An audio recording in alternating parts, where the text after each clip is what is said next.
Welcome to the Deep Dive. Today we're digging into the latest Q1 results for Jio Financial Services, JFSL. The big question really is this. Are they genuinely building something new, a new age financial player, or is it more like, traditional finance with a digital layer? We'll look at the key figures, their strategy, and what it might mean for finance in India. What makes JFSL so interesting, I think, is that digital-first approach plus the backing of that huge reliance ecosystem. We're basing this on their unaudited results released July 17th, 2025. It feels like it's about more than just quarterly numbers, doesn't it? It's about their ambition. Absolutely. It's not just a spreadsheet exercise. This is really a progress report on a potential major disruptor. They're aiming high, trying to become a really significant player in India's financial scene. So yeah, this deep dive should show how they're turning that initial groundwork into, well, actual growth across their different businesses. Okay, so let's jump into the main consolidated numbers for Q1 FY26 then. Total income was Rs 619 crore. That's up a pretty strong 48% year on year. Profit after tax, PAT, Rs 325 crore, which is at 4% year on year. And their pre-provisioning operating profit, PPOP, hit Rs 366 crore. That's an 8% increase. Right. So these consolidated figures, they give you that sort of overall health check, don't they? Shows momentum. It suggests JFSL is managing to stay profitable even while they're investing heavily for the long term. And that PPOP figure, the operating profit before loan loss provisions, growing faster than PP, that's a good sign. It means the underlying operations are getting stronger. Yeah, but what really caught my eye was this metric management emphasized. Net income from business. Apparently it grew like 4 times year on year to Rs 219 crore. For a relatively new player, does that mean their core businesses are actually starting to, generate real income now beyond just treasury stuff? That's exactly it. And honestly, that might be the most crucial point this quarter. It shows the core financial services engine is starting to fire properly. It's generating operational revenue. So they're becoming less dependent on, say, investment income and more on the actual business they're set up to do. That's a pretty critical turning point. It sort of validates the model, doesn't it? And they've got a solid foundation for it. Consolidated net worth is around Rs 1.4 lakh crores as of June end. That gives them a lot of capital, a lot of firepower for growth, surely. Definitely. And while the standalone numbers for the parent company itself are smaller, like Rs 134 crore income, Rs 71 crore PAT, it's the consolidated picture that tells the real story. That's where you see the combined force of all their different ventures. Okay, so the big picture looks positive, but let's break it down. JFSL isn't just one thing, right? It's got these different verticals. How did each of those contribute this quarter? Which ones were really driving things?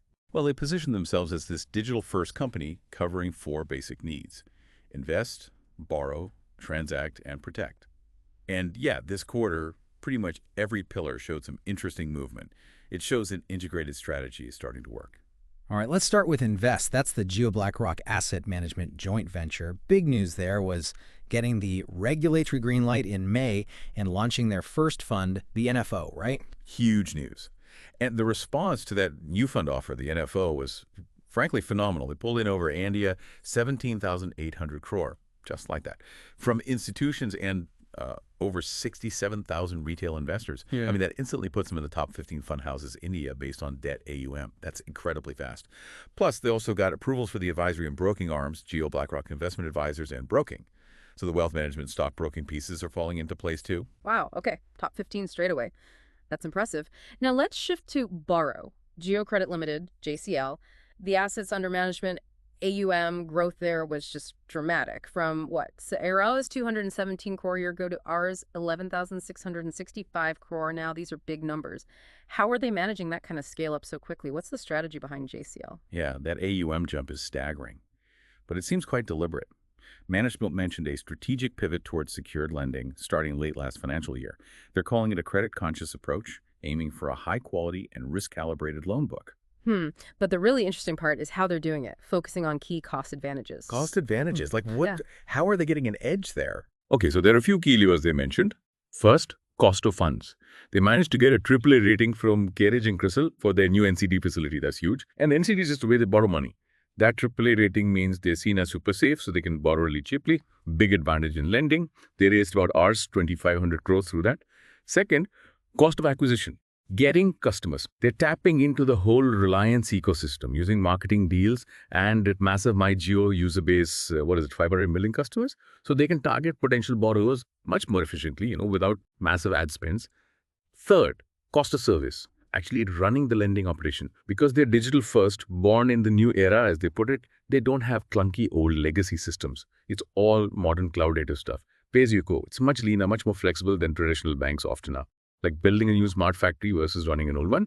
And fourth, credit cost. Managing loan losses. They're using a mix of data standard credit bureau data, account aggregation data, but also their own proprietary alternate data from the Jio ecosystem. That gives them, supposedly, much better insights for underwriting loans and spotting potential problems early. Okay, those four cost levers funds, acquisition, service, credit, sound powerful. That combination could really drive efficiency. But focusing heavily on secured lending, does that limit them? I mean, isn't a lot of the need and maybe the higher margins in unsecured credit in India? That's a fair point. It's definitely a trade-off. Secured lending is lower risk, helps build that high-quality book quickly. But yes, it potentially leaves the higher yield, higher risk unsecured market on the table, for now at least. However, the bet might be that their superior data, that alternate data, will eventually let them tackle unsecured lending much more effectively with better risk assessment than others. It could be a phased approach. Interesting. Okay, let's move to Transact. First, Jio Payments Bank, JPBL. Saw good growth too, right? Deposits up over 200% year-on-year to ours, 358 crore, customer base at 2.58 million. And they really expanded their physical reach, didn't they? Over 50,000 business correspondent touchpoints. Yeah, solid growth. And a key strategic move there was buying out SBI stake. Remember, SBI owned about 14.96%. JFSL bought that for around Rs 105 crore. So now JPBL is fully owned by JFSL, which actually led to an exceptional gain on their books, interestingly, due to how they had to revalue the existing investment. But more importantly, it signals deeper integration. And JPBL is looking for new revenues too, like getting into toll collection, launching premium accounts.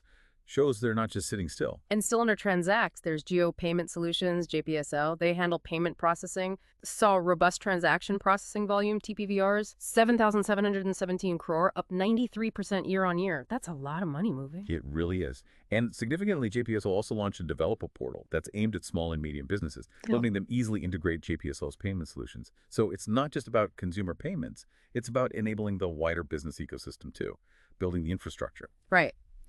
And briefly, the Protect vertical, Jio Insurance Broking, JIBL, mentioned expanding with 65 direct-to-consumer plans, so ticking that box too.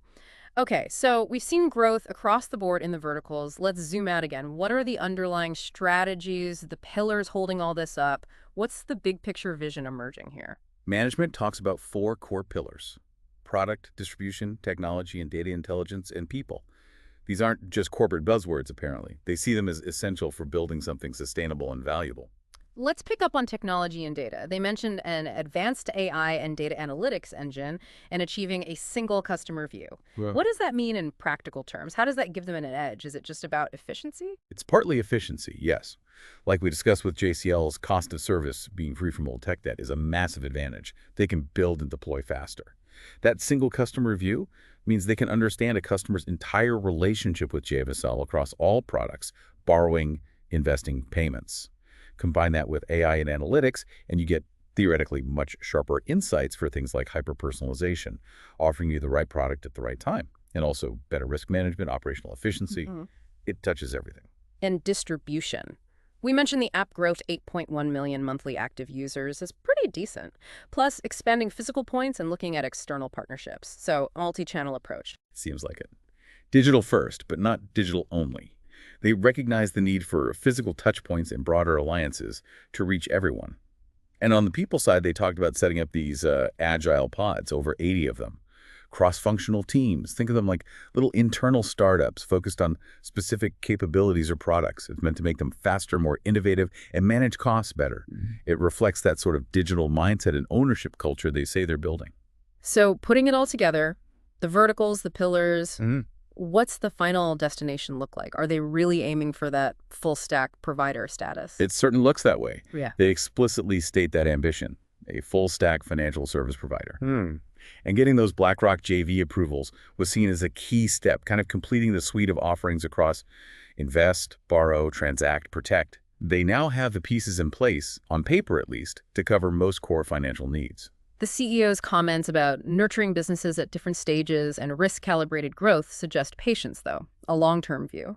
Exactly. It's not about explosive, reckless growth. It's disciplined. They keep coming back to their 4Rs guiding principles: reputation, regulatory adherence, return to capital, getting the initial investment back, and return on capital, making a profit. That focus on governance and prudence seems quite central to how they want to build this thing. It's the foundation under the growth. Okay, so the overall impression is definitely one of positive momentum, backed by a clear, disciplined strategy. They seem to be executing quite deliberately. So we've walked through JFSL's Q1 FY26 results. Some really notable points came up, didn't they? I mean, the speed at which Jio BlackRock scaled its initial AUM was, well, surprising. Almost unprecedented. Then there's that deliberate shift to secured lending in JCL, driving that huge AUM growth, and the expansion and the new revenue streams for the payments bank, JPBL. It shows they're actively building, not just growing passively. Absolutely. JFSL is really leveraging that unique combination, Yeah. the massive Reliance ecosystem reach, coupled with a genuinely digital-first build and that risk-aware approach. And that leaves us with a key question, something for you, the listener, to think about. As JFSL continues building this new-age financial institution, how will their deep integration of tech and data truly change the game for the established players, the traditional banks and financial services companies in India? Are we seeing the start of a major shift where this blend of scale, digital agility, and data becomes the dominant model? It's definitely something to watch. Indeed. Lots to think about regarding how JFSL might reshape India's financial future. Thanks for joining us on this deep dive.